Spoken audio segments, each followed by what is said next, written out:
Chapter 22.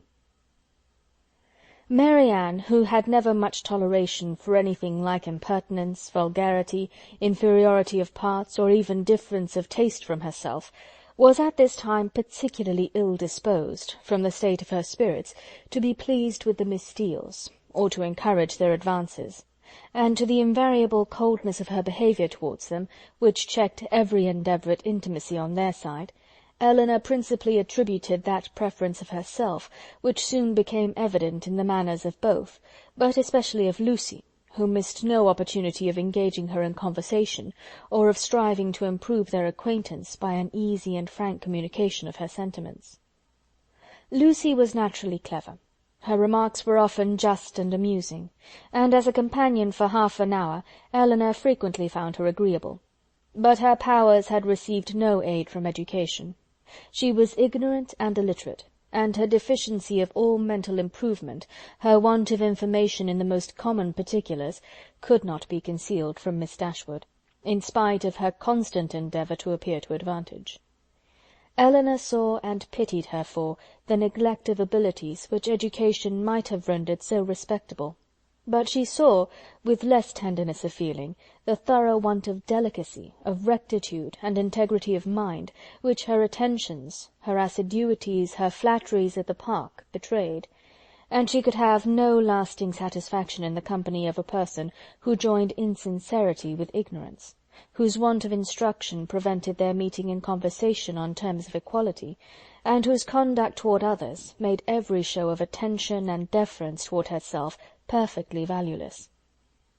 "You will think my question an odd one, I dare say," said Lucy to her one day, as they were walking together from the Park to the cottage, "but pray, are you personally acquainted with your sister-in-law's mother, Mrs. Ferrars?"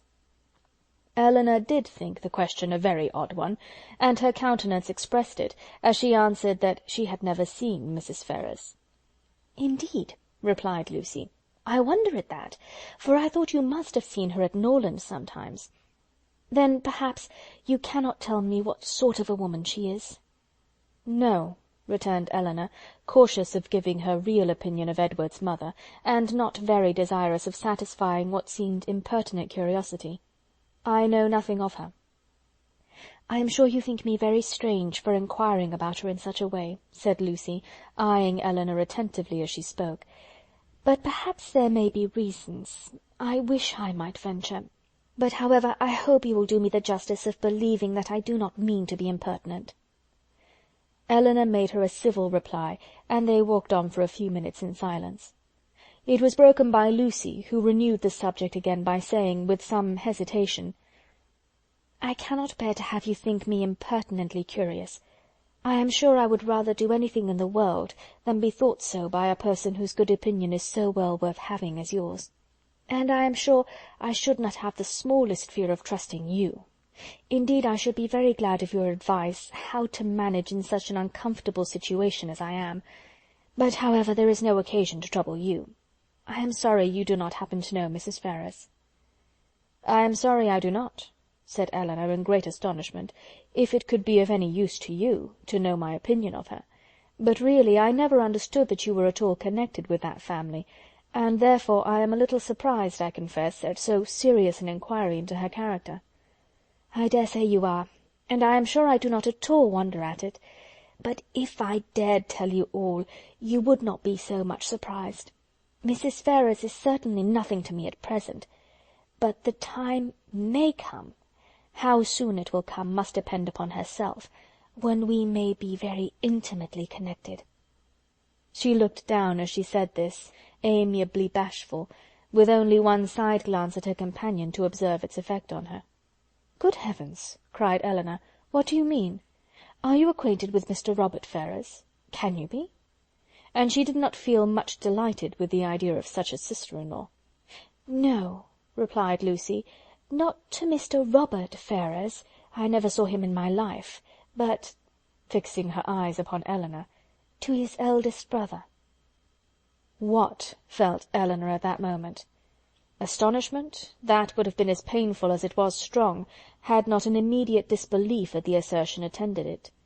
She turned towards Lucy in silent amazement, unable to divine the reason or object of such a declaration, and though her complexion varied, she stood firm in incredulity, and felt in no danger of an hysterical fit or a swoon.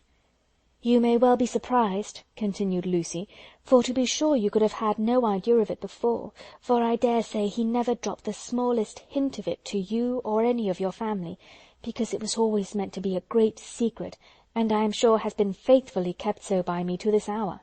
Not a soul of all my relations know of it but Anne, and I should never have mentioned it to you, if I had not felt the greatest dependence in the world upon your secrecy. And I really thought my behaviour in asking so many questions about Mrs. Ferrars must seem odd, that it ought to be explained. And I do not think Mr. Ferrars can be displeased when he knows I have trusted you, because I know he has the highest opinion in the world of all your family, and looks upon yourself and the other Miss Dashwoods quite as his own sisters." She paused. Elinor for a few moments remained silent. Her astonishment at what she heard was at first too great for words, but at length, forcing herself to speak, and to speak cautiously, she said, with calmness of manner, which tolerably well concealed her surprise and solicitude, "May I ask if your engagement is of long standing?" "We have been engaged these 4 years."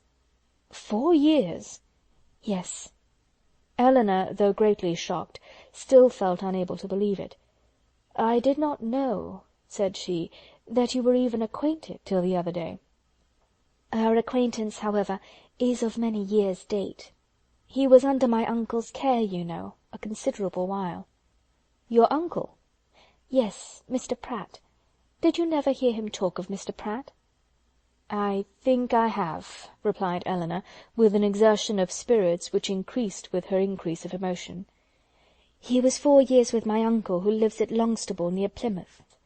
It was there our acquaintance began, for my sister and me was often staying with my uncle, and it was there our engagement was formed, though not till a year after he had quitted as a pupil, but he was almost always with us afterwards. I was very unwilling to enter into it, as you may imagine, without the knowledge and approbation of his mother, but I was too young, and loved him too well, to be so prudent as I ought to have been. Though you do not know him so well as me, Miss Dashwood, you must have seen enough of him to be sensible he is very capable of making a woman sincerely attached to him." "Certainly," answered Elinor, without knowing what she said, but after a moment's reflection she added, with revived security of Edward's honour and love, and her companion's falsehood, "Engaged to Mr. Edward Ferrars! I confess myself so totally surprised at what you tell me, that really, I beg your pardon, but surely there must be some mistake of person or name. We cannot mean the same Mr. Ferrars." "We can mean no other," cried Lucy, smiling. "Mr. Edward Ferrars, the eldest son of Mrs. Ferrars of Park Street, and brother of your sister-in-law, Mrs. John Dashwood, is the person I mean. You must allow that I am not likely to be deceived as to the name of the man on whom all my happiness depends." "It is strange," replied Elinor, in a most painful perplexity, "that I should never have heard him even mention your name." "No, considering our situation, it was not strange. Our first care has been to keep the matter secret. You knew nothing of me or my family, and therefore there could be no occasion for ever mentioning my name to you. And as he was always particularly afraid of his sister suspecting anything, that was reason enough for his not mentioning it." She was silent. Elinor's security sunk, but her self-command did not sink with it. "4 years you have been engaged," said she with a firm voice. "Yes, and heaven knows how much longer we may have to wait. Poor Edward! It puts him quite out of heart." Then, taking a small miniature from her pocket, she added, "To prevent the possibility of mistake, be so good as to look at this face. It does not do him justice, to be sure, but yet I think you cannot be deceived as to the person it was drew for. I have had it above these 3 years." She put it into her hands as she spoke, and when Elinor saw the painting, whatever other doubts her fear of a too hasty decision, or her wish of detecting falsehood might suffer to linger in her mind, she could have none of its being Edward's face. She returned it almost instantly, acknowledging the likeness. "I have never been able, continued Lucy, to give him my picture in return, which I am very much vexed at, for he has been always so anxious to get it, but I am determined to set for it the very first opportunity." "You are quite in the right," replied Elinor calmly. They then proceeded a few paces in silence. Lucy spoke first. "I am sure," said she, "I have no doubt in the world of your faithfully keeping this secret, because you must know of what importance it is to us not to have it reach his mother, for she would never approve of it, I dare say. I shall have no fortune, and I fancy she is an exceeding proud woman." "I certainly did not seek your confidence," said Elinor, "but you do me no more than justice in imagining that I may be depended on. Your secret is safe with me. But pardon me if I express some surprise at so unnecessary a communication. You must at least have felt that my being acquainted with it could not add to its safety." As she said this, she looked earnestly at Lucy, hoping to discover something in her countenance, perhaps the falsehood of the greatest part of what she had been saying, but Lucy's countenance suffered no change. "I was afraid you would think I was taking a great liberty with you," said she, "in telling you all this. I have not known you long, to be sure, personally at least, but I have known you and all your family by description a great while, and as soon as I saw you I felt almost as if I was an old acquaintance. Besides, in the present case, I really thought some explanation was due to you, after my making such particular inquiries about Edward's mother, and I am so unfortunate that I have not a creature whose advice I can ask. Anne is the only person that knows of it, and she has no judgment at all. Indeed, she does me a great deal more harm than good, for I am in constant fear of her betraying me. She does not know how to hold her tongue, as you must perceive, and I am sure I was in the greatest fright in the world t'other day, when Edward's name was mentioned by Sir John, lest she should out with it all. You can't think how much I go through in my mind from it altogether. I only wonder that I am alive, after what I have suffered for Edward's sake these last 4 years. Everything in such suspense and uncertainty, and seeing him so seldom. We can hardly meet above twice a year.